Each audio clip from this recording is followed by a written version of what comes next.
Alhamdulillah, pertamanya kita panjatkan syukur kepada Allah Subhanahu wa taala pada malam yang berbahagia ini, kita dapat sama-sama berkumpul di rumah Allah ini untuk kita bersama-sama mempertingkatkan ilmu dan kefahaman kita tentang Islam, insya-Allah, berdasar kepada topik dan tajuk yang kita akan bicarakan pada malam ini.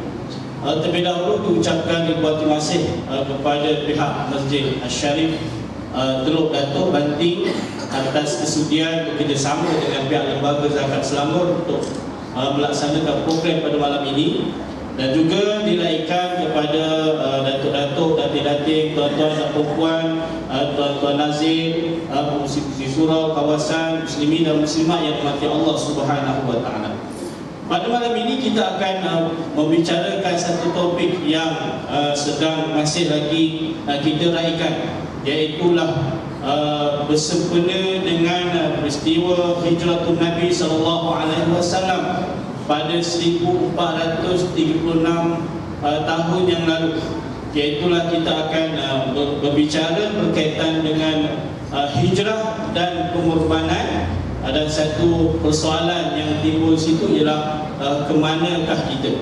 Jadi untuk kita nak membicarakan satu tajuk yang menarik ini, insya-Allah pada malam ini kita telah sama-sama menjemput dua orang ahli panel yang akan mengupas dan akan memperincikan tajuk kita pada malam ini. Itulah saya perkenalkan ahli panel kita yang pertama di sebelah kanan saya, yang berbahagia Al-Fadhil Ustaz Muhammad Zamri bin Syafiq. Beliau merupakan pengurusi Persatuan Ulama Malaysia Cawangan Selangor. Assalamualaikum Ustaz.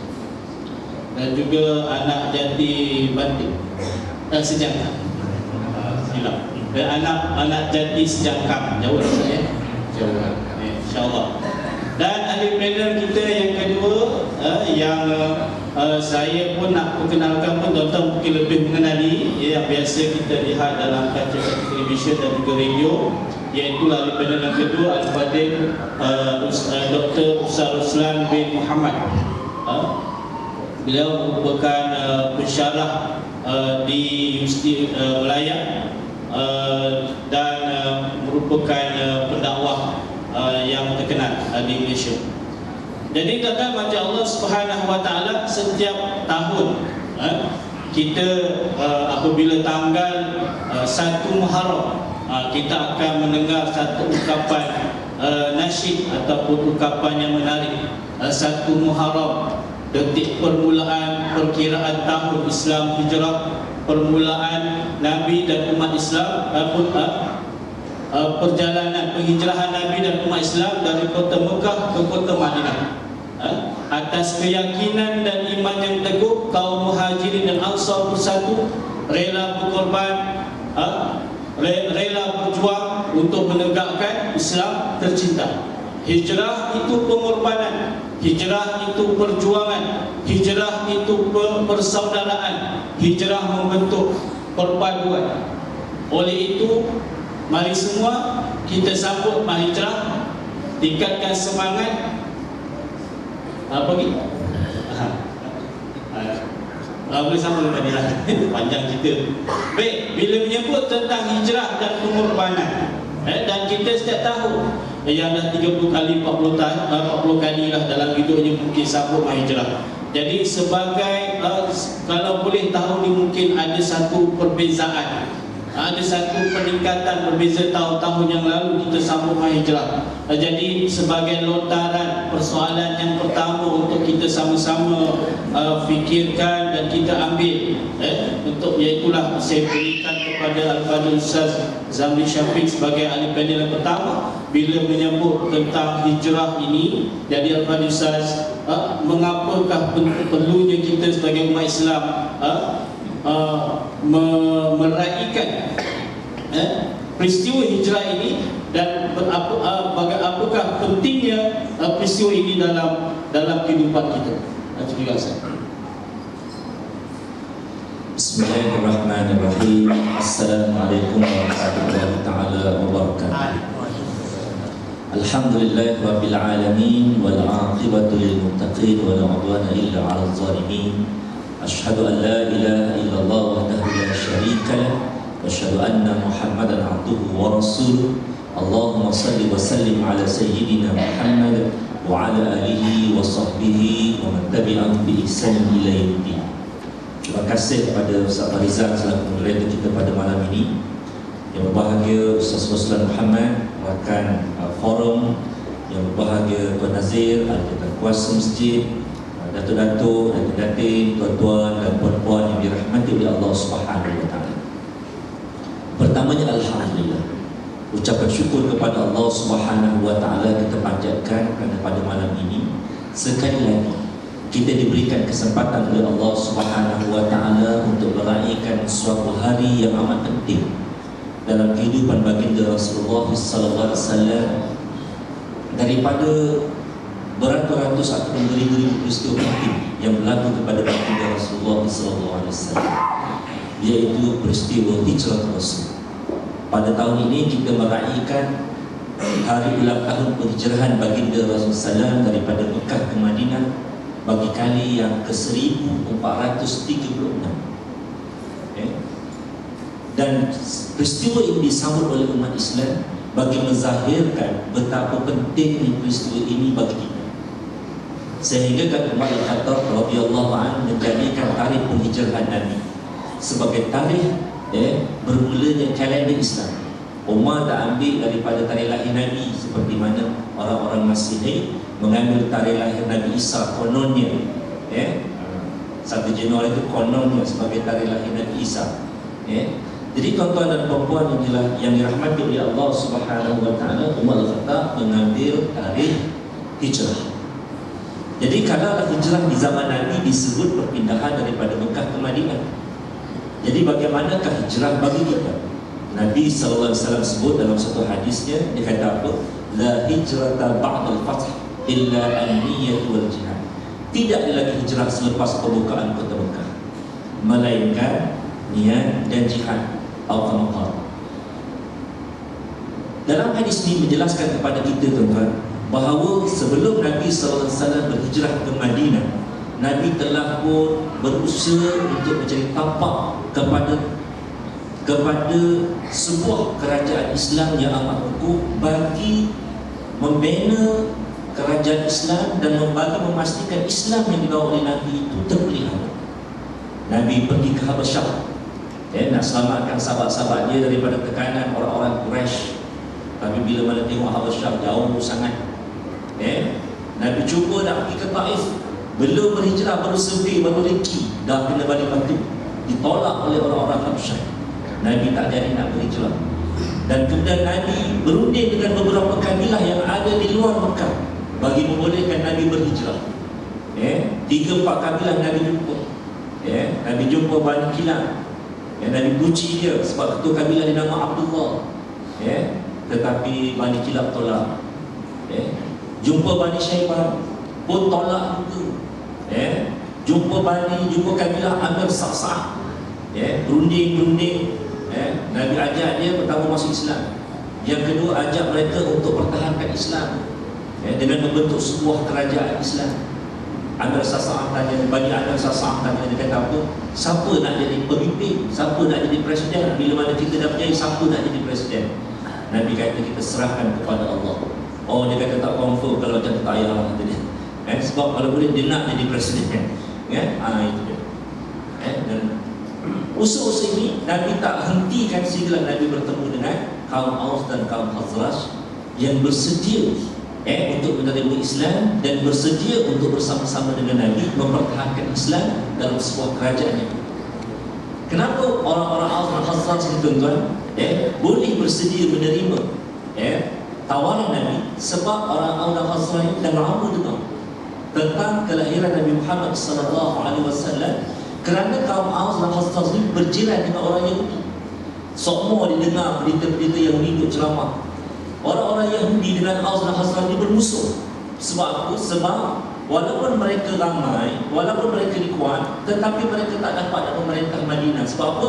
Kaum Aus dan Khazraj bersekutu dengan kerajaan Rom dan mereka pernah diserang habis-habisan oleh kerajaan Rom dengan dibantu oleh Aus dan Khazraj.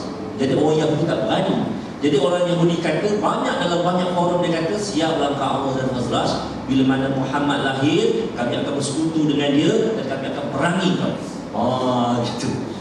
Orang Yahudi menyimpan dendam kepada orang-orang Aus dan Khazraj. Jadi orang Aus ni pun timbang juga kan. Kan? Jadi akhirnya bila mana dia dengar kelahiran Muhammad ini, mereka bersegera bertemu dengan Muhammad dan mereka pun menyatakan kesanggupan untuk bersama-sama dengan Nabi Muhammad SAW.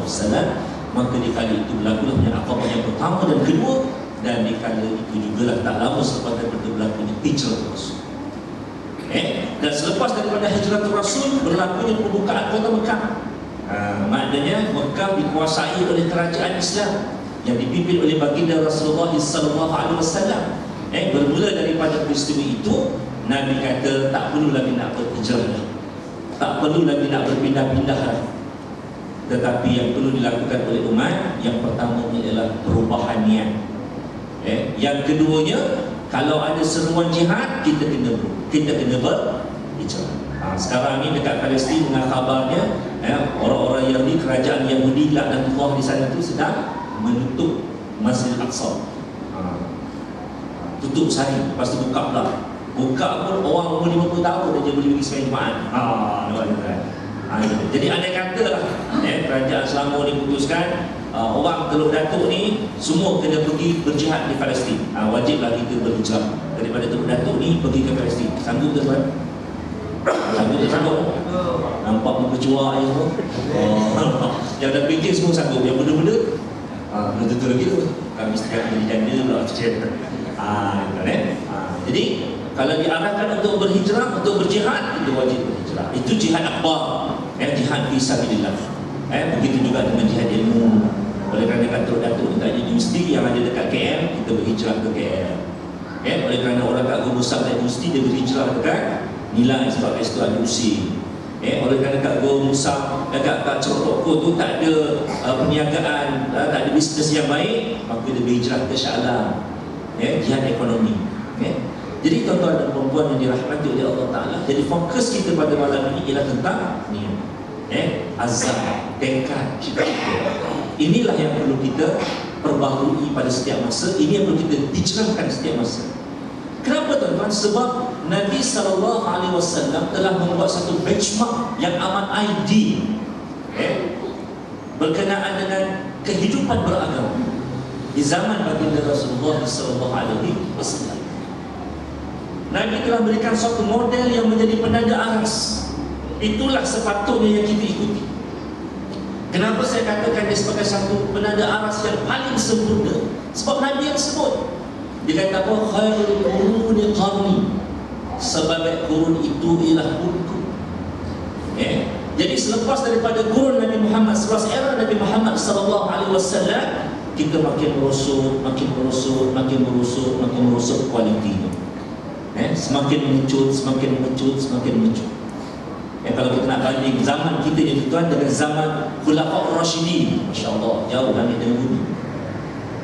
Jauh tuan, langit dengan bumi jauh.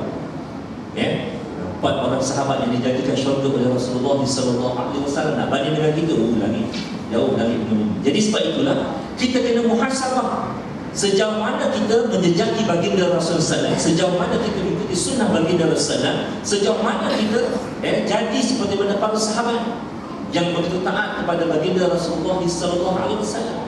Cukuplah tuan-tuan kita tengoknya dalam beberapa perkara lah. Kalau kita sentuh tentang benchmark ini, banyak benda yang kita nak benchmark dengan Nabi, yang kita nak tengok kita follow Nabi ke tidak dari segi akidah. Dari segi akidah, bila mana para sahabat sebut la ilaha illallah, sahabat tak sekali-kali akan mempersekutukan Allah Subhanahu wa Ta'ala. Jelas mereka mentauhidkan Allah Ta'ala. Tapi kalau kita tengok zaman kita sekarang, sembahyang isyak tadi, bila mana takbir Allahu Akbar, Allah yang Maha Besar. Bila mana dia sujud, Subhana Rabbiyal A'la wa bihamdihi, tuan-tuan, mesti 3 kali, tak 3 kali tak bangun. Mesti baca, tak baca batal sembahyang. Agaknya lah kefahamannya macam tu pada sunat dia. Bila mana rukuk, Subhana Rabbiyal Azim wa bihamdihi, Allah Ta'ala yang Maha Agung. Hebat. Waktu kita solat tadi. Tapi bila mana kita start enjin kereta kita, kita dah beriman dengan Tuhan yang baru. Apa Tuhan kita? Tuhan kapitalis. Sebab kereta kita dibeli dengan riba. Sampai dekat rumah, buka pintu, Tuhan yang baru pula, Tuhan kapitalis itu.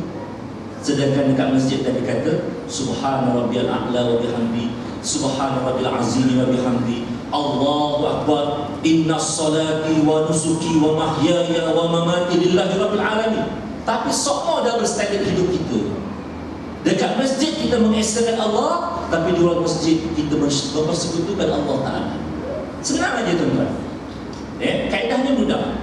Kita beriman dengan esanya Allah. Allah Ta'ala itu esa. Ini yang kita belajar dalam sifat 20 kan, akidah ahli sunnah wal jamaah. Allah Ta'ala itu esa. Tetapi kalau yang sama, kita beriman dengan kapitalisme. Maknanya dalam satu masa kita ada dua Tuhan. Pertama Tuhan Allah, yang kedua Tuhan kapitalis. Yang kita beriman dengan kedua-dua. Sebab apa? Sebab Tuhan Allah mengharamkan riba.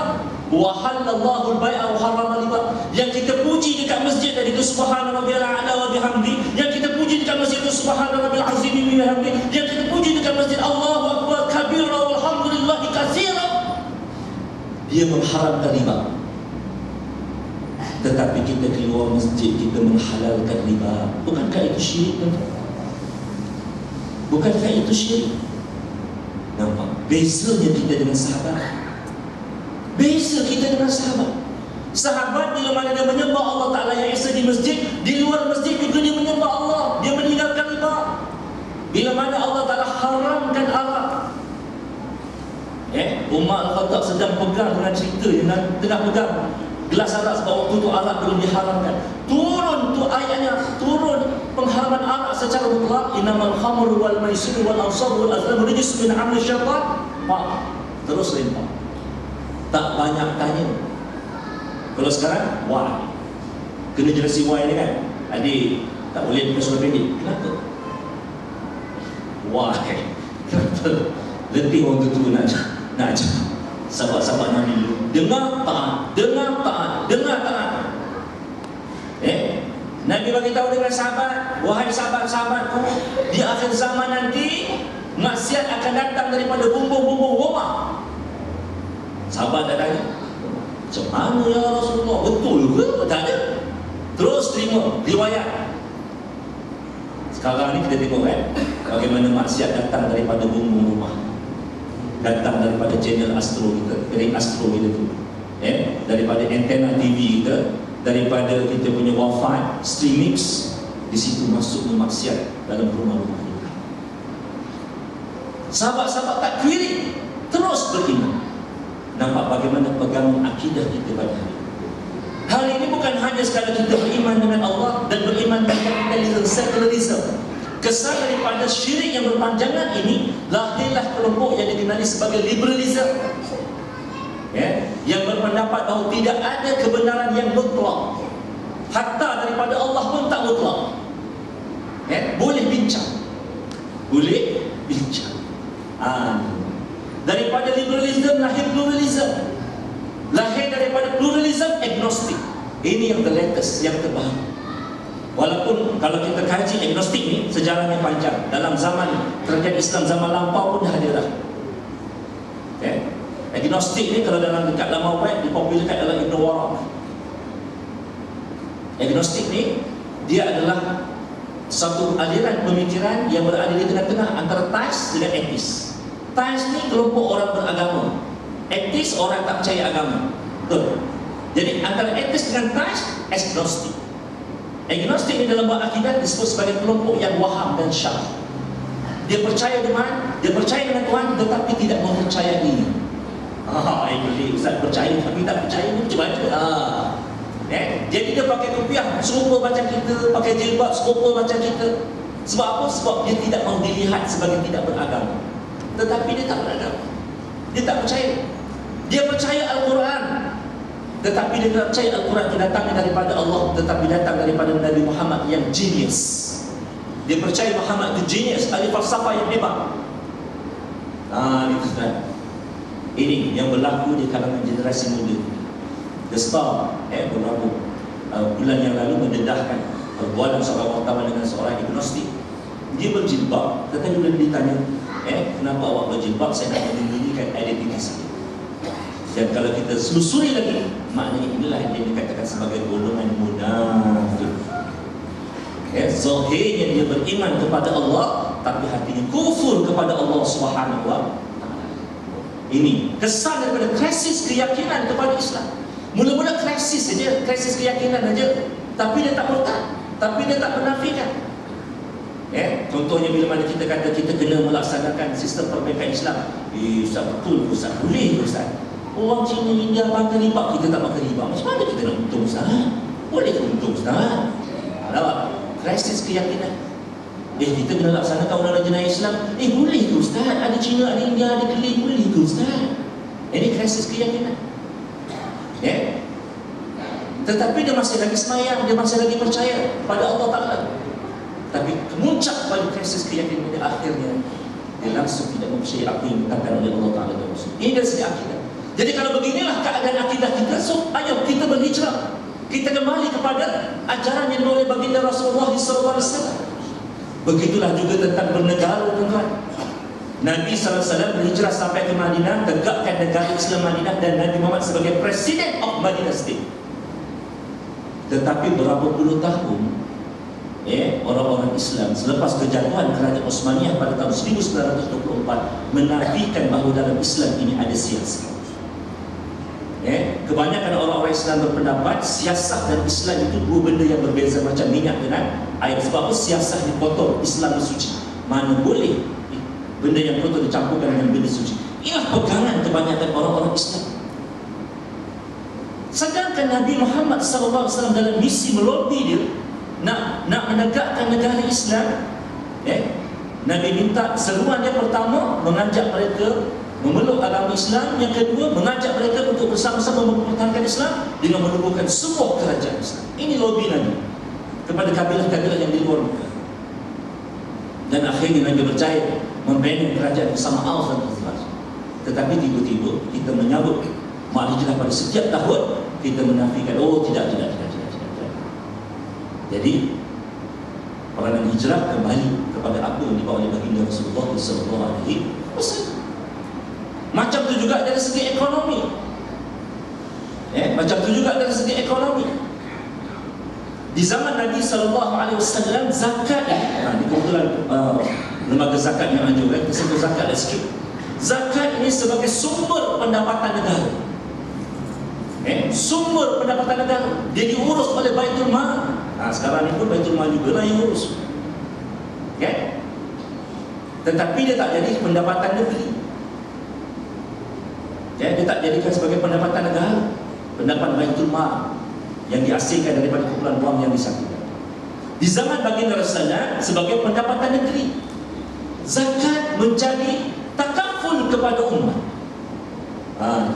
Zakat menjadi insurans kepada umat. Itu bahasa konvensionalnya lah. Sebab saya tak berani guna insurans. Sebab insurans dengan takaful ni prinsip dia berbeza. Kalau insurans haram, takaful halal. Insurans asasnya riba, takaful asasnya jual beli.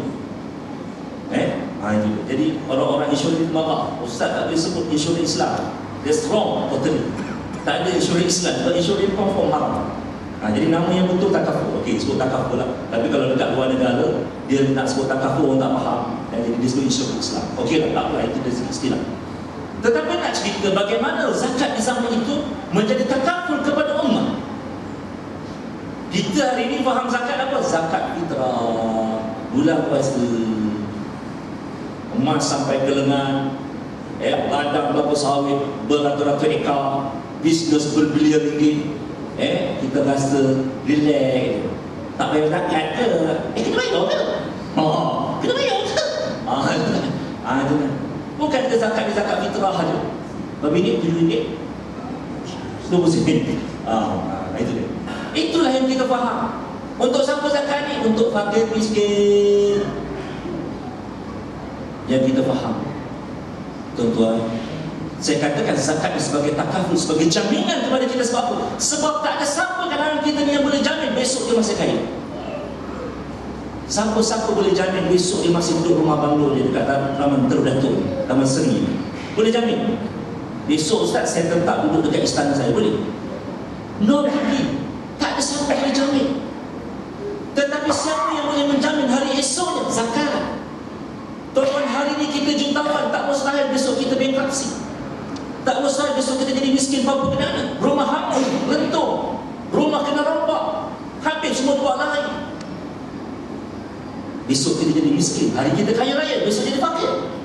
Siapa yang menyelamatkan kita besok? Siapa yang menyelamatkan kita? Zakat. Zakat yang akan menyelamatkan kita, tuan-tuan. Sebab tu kita kena bayar zakat harta, kita kena bayar zakat emas perak, kita kena bayar zakat ternakan, kita kena bayar zakat pertanian. Bukan sebab saja-saja, bukan Allah Ta'ala dengki dengan kita, oh kau kaya je kau bayar zakat. Bukan. Tetapi Allah Ta'ala nak ajar kepada kita satu konsep ekonomi yang hebat. Kalau kita belajar sistem ekonomi, tuan-tuan, sistem ekonomi kapitalis mengutamakan kekayaan individu. Yang kaya makin kaya, yang miskin terus miskin. Sosialis pula sama rata. Tak ada yang kaya, tak ada yang miskin. Zaman Muammar Gaddafi, tuan-tuan, masa jadi presiden, saya diberitahu oleh kawan-kawan yang kat sana, kereta sama, rumah sama, air free, listrik free. Bila tengok bola, rancangan bola, tak boleh sebut Ronaldo kepada Ronaldinho. Oh, tak boleh. Pemain pertama menyerahkan bola pada pemain kedua, pemain ketiga, ketiga pada keempat, pemain lima, gol. Tak boleh sebut nama. Sebab apa? Kalau kita sebut nama pemain bola tadi, kita memuliakan orang lain berbanding keluarga Gaddafi. Tak boleh. Semua mesti sama rata. Ini sosialis. Bagus tak bagus? Tak bagus. Menafikan hak, menafikan potensi.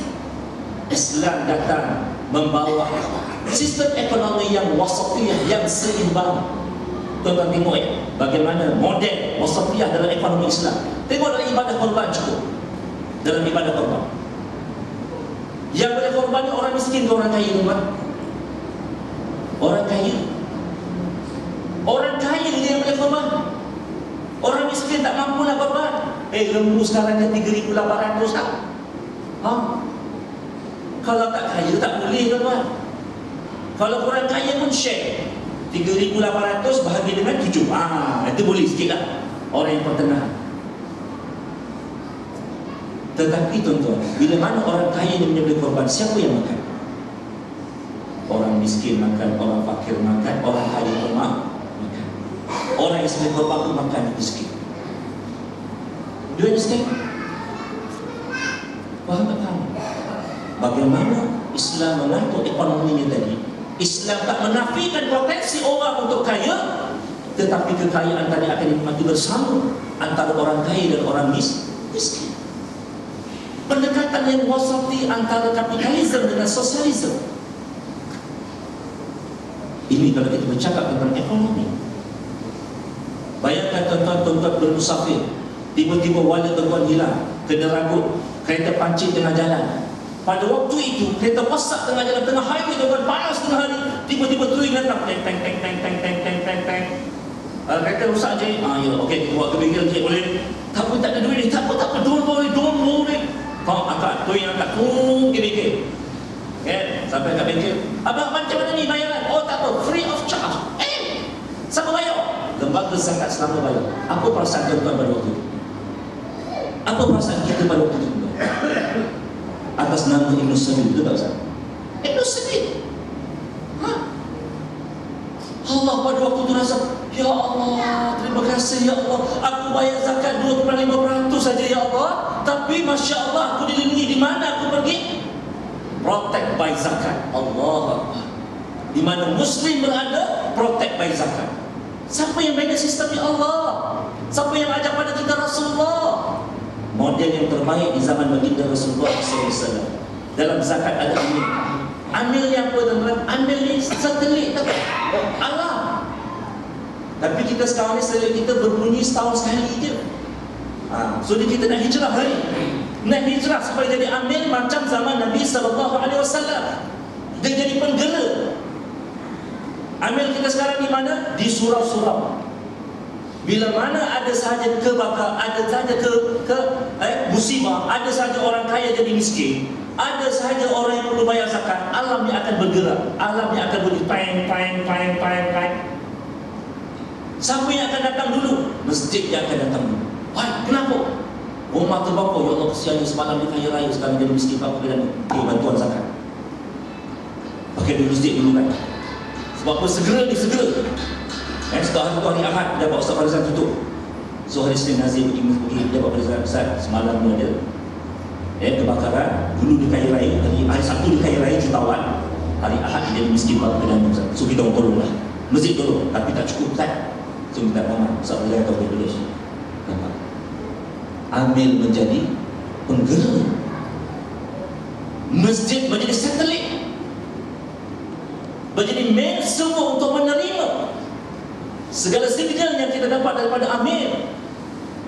Di kala tuan-tuan, di mana pun orang Islam berada, insya-Allah tak akan timbul seperti mana yang berlaku dalam raya tahun lepas. Saya bersama-sama dengan lembaga zakat, dengan CEO zakat, pukul 12 malam WhatsApp. Kita jumpa dekat Rantau Panjang, satu keluarga, seorang ibu janda, anak 10 je. 10. Ya Allah tuan, tinggal dekat kemah, dekat apa? Kemah, dekat Bangsal. Sedihnya tengok, ya Allah. Kami zakat turun tuan, turun. Besok turun. Tengok rupanya memang dah dapat bantuan dah. Tapi dia tak nak pindah rumah. Jadi kita pun tanya dengan dia, kakak bercerai juga? Oh dah lama dah 3 tahun. Ada baby ni macam mana? Biasalah sekarang. Kadang fakir kufur. Kadang-kadang kefakiran boleh menyebabkan kekufuran. Itu peristiwa depan mata kita boleh tengok. Kerana kefakiran, dia menggadaikan dirinya untuk dapat sedikit wang ringgit. Akhirnya mengandung anak zina. Anak-anak dia kami dengan zakat bawa lagi itu. Sahabat kita bagi hijau. Siapa nama dia? Orang Sintan kenal dia. Dia sebut nama kenal dia. Dia bawa. Bawa pergi. Bila mana kita bawa pergi supermarket dengan nak beli baju kaya, nak beli kasut tinggi. Ya Allah.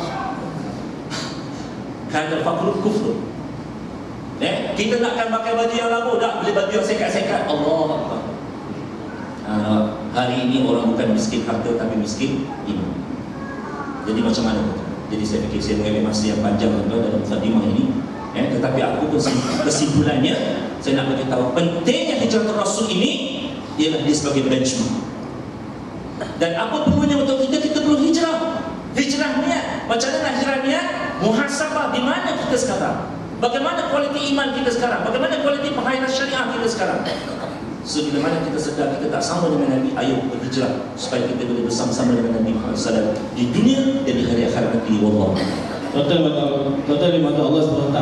Jadi itulah sebagai pengenalan pertama berkaitan dengan topik yang kita nak bicarakan pada malam ini berkaitan dengan hijrah, pengorbanan dan di mana kita, ke mana kita. Jadi kalau kita lihat berdasar pada apa yang diuraikan oleh Al-Fadhil Ustaz tadi, bahawa kita sebenarnya ada krisis, bolehlah katakan begitu. Saban tahun kita meraihkan, menghayati peristiwa hijrah, tapi kita bermasalah dalam sudut implementasi dalam kehidupan sehari-hari. Di dalam masjid lain, di luar masjid lain, di sini lain, di sana lain. Seolah-olah kita ada satu krisis identiti bagaimana untuk kita nak menjadi seorang Muslim yang benar-benar seperti mana yang kita lihat dalam zaman Nabi SAW. Jadi saya sebagai lontaran kepada isu yang sama disebutkan oleh Al-Fadhil Ustaz Zamri tadi berkaitan dengan hijrah ini. Jadi bagaimanakah yang sewajarnya kita sebagai seorang yang mengaku sebagai umat Muhammad yang cinta pada Nabi, yang benar-benar melihat isu hijrah satu isu yang besar, bagaimana untuk kita nak membentuk diri kita sama hebat seperti mana Nabi dan juga para sahabat dalam perjuangan Islam dan juga kehidupan. Assalamualaikum warahmatullahi wabarakatuh. Alhamdulillahi rabbil alamin. Wa nusalli wa nusallimu ala sayyidina Muhammadin asyrafil anbiya'i wal mursalin wa ala alihi wa sahbihi ajma'in. Rabbana 'alaika tawakkalna wa ilaika anabna wa ilaikal masir. Amma ba'd. بالله من الشيطان الرجيم. يا أيها الذين آمنوا استجيبوا لله وللرسول إذا دعاكم لما يحييكم واعلموا أن الله يحول بين المرء وقلبه وأنه إليه تحشرون. صدق الله العظيم. Yang bermaksud, wahai orang-orang yang beriman, penuhilah seruan dan ajakan Allah dan Rasulnya. Ketahuilah bahawa Allah memiliki hati-hati kamu, dan ingatlah kamu akan kembali kepada Allah bila masa ketikanya sampai nanti. Sadaqallahul Azim. Surah Al-Anfal. Al-Fadhil berbahagia yang saya hormati Ustaz Muhammad Farizan, yang saya hormati, yang saya kasihi rakan panel pada malam ini yang telah memberikan satu mukadimah yang cukup mantap. Al-Fadhil Al-Ustaz Zamri Syafiq selaku pengurusi dan kuasa Persatuan Ulama Selangor, Al-Fadhil Tuan Nazir Masjid dan seluruh pimpinan masjid, dan hormati seluruh pimpinan masyarakat setempat, yang dihormati tuan-tuan imam, para alim ulama, para ustaz, tuan-tuan guru, kalau bersama kita pada malam ini, dan seterusnya yang dihormati, yang dikasihi kehadiran pada malam ini, tuan-tuan dan puan-puan muslimin dan muslimat, tetamu-tetamu Allah Subhanahu wa taala sekalian. Alhamdulillah, sesungguhnya pertemuan kita pada malam ini bukan kecil maknanya, tetapi pasti suatu pertemuan demi untuk sama-sama kita mencari suatu jalan penyelesaian segera di atas semangat keimanan kita kepada Allah Subhanahu wa taala, di atas semangat kasih sayang cinta kita kepada Nabi sallallahu alaihi wasallam,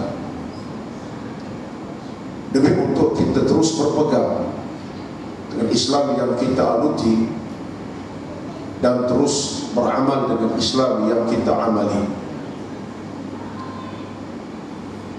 Dan kita pada malam ini, tuan-tuan, walaupun dalam bilangan yang sekira nak kata ramai, tak ramai, sikit pun tidak, bolehlah. Tetapi maksud yang tersirat sebalik pertemuan kita pada malam ini, pastilah kita cuba untuk menghadiri suatu perbincangan ilmu. Dan lebih-lebih lagi pada malam ini, saya sendiri sebagai panel yang kedua, bila sempat mendengar kupasan yang cukup tersusun rapi oleh panel pertama Ustaz Zamri tadi, saya rasa semacam dicabar dan tercabar. Kan isu yang Ustaz sebutkan tadi bukan isu orang lain, isu saya sebagai salah seorang umat Nabi Muhammad sallallahu alaihi wasallam, dan hidup di zaman yang serba bermasalah. Dan saya pasti tuan-tuan juga merasainya. Dan saya mengiyakan fakta-fakta tadi, fakta yang benar. Cabaran yang Ustaz dari cabaran yang semasa. Tetapi cabaran tersebut, kalau ada di kalangan kita yang tidak cuba untuk menghayati, akan faham apa Ustaz sebut. Liberalismenya, kapitalismenya, apa hal ini? Kami hidup dah lama dah, makan minum pun mudah, sembahyang pun boleh buat, masjid pun ada, boleh jadi macam tu jawapan kita. Betul, apa yang kita lihat sekarang ini memang segalanya mudah. Sembahyang subuh tak sempat lagi, duduk di masjid start maghrib sampai subuh start tak sebenarnya tuan-tuan. Tetapi dalam hakikatnya ialah kita ada masalah sebenarnya. Masalah kita ialah kerana komitmen kita dengan Islam yang kita anuti. Islam kita anuti, kita sedang menerima, tetapi kita mendasari dengan amal ibadat yang sebenarnya. Jadi tuan-tuan, pada malam ini bila Al-Fadhil Ustaz Zabri memuqaddimahkan begitu rupa, saya pun rasa semacam sesak nafas. Bagaimana sambut perbincangan ini? Dan ini menyebabkan saya rasa dalam kesempatan ini, di mana saya nak mulakan pun tak tahu. Tetapi adat dan pegang mic, cakaplah. Berapa lama cakap, wallahu a'lam. Kalau Ustaz Zamri tadi setengah jam, saya sekitar 60 minit cukup lah. Tuan-tuan, puan-puan, asas pertama saya sebut kepada tuan-tuan pada malam ini, menyokong apa yang Ustaz sebutkan tadi. Isu kita satu di antara masalah ini ialah kita melihat hijrah Nabi dalam kacamata Nabi berhijrah daripada Mekah ke Madinah. Itulah yang kita nampak. Sedangkan hijrah yang sebenarnya terkandung di sebalik hadis bacakan tadi, la hijrata ba'da al-fath walakin jihadun wa niyyatun. Konteks hijrah Nabi bukan sekadar Nabi berhijrah pada Mekah ke Madinah, tetapi timbul soal mengapa Nabi berhijrah pada Mekah ke Madinah. Arti ada jawapan di sebalik peristiwa tersebut. Madinah, Mekah, negeri yang tak subur untuk Islam, negeri yang tidak subur untuk dakwah. Mekah penuh dengan jahiliyah, syirik dan kufur kepada Allah Subhanahu wa ta'ala. Tidak ada keamanan. Islam tak boleh tegak negara Mekah itu. Sekadar untuk makan minum boleh, sekadar untuk carta boleh, tapi dalam menegakkan iman dan akidah, tauhid dan keteguhan kepada Allah, percaya akhirat, memang tak boleh. Ada masalah di Makkahul Mukarramah, cabarannya dan sebagainya. Itu sebabnya Nabi hijrah ke Madinah. Cuma yang kita ambil dalam sejarah di sekarang ialah Nabi masuk Gua Thur. Dalam Gua Thur, Abu Bakar disengat oleh kala jengkit, hijrah Nabi sekian, full stop, temu toropan, dapat cuti lagi. Kalau cuti Malaysia lihat, tambah hari sedikit. Itu kita tunggu. Tetapi apa yang Ustaz sebutkan tadi, penyakitnya makin melebar meluas dalam masyarakat, yang menyebabkan anak kita makin jahil, remaja kita makin tak faham agama, dan hidup kita makin bermasalah. Datang Islam yang menyerang pemikiran kita, menelanjangkan akhlak dan moral kita. Minta maaf kalau bahasa kasar. Pakaian agama kita dah mulai hilang. Dalam maksud pakaian akidah kita, yang sepatutnya mewarnai kehidupan kita sampai ke bila kita, untuk kita mati dalam iman yang tulen. Tetapi tuan-tuan, ini adalah kenyataan kita hadapi sekarang ini. Nak salahkan siapa?